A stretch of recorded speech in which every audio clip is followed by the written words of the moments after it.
De nuevo, Diego Armando Maradona se enfrenta a un rival con el que siempre ha perdido, la droga.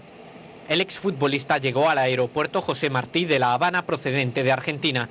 En la capital cubana recibirá las primeras atenciones médicas para comenzar un tratamiento de desintoxicación de drogas.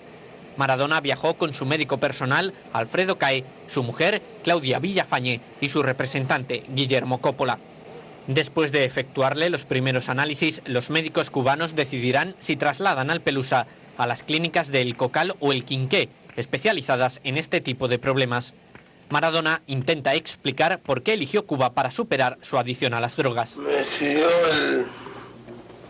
la gran calidad humana que tengo referencias por muchos pacientes que han ido de la Argentina hacia La Habana y han vuelto con buena salud. Diego Armando ingresó el pasado 4 de enero en un hospital de Uruguay con hipertensión y arritmia ventricular producidas por el consumo de cocaína. Como dice Jorge Valdano, antes todos querían ser como Maradona y ahora Maradona no consigue ser como los demás.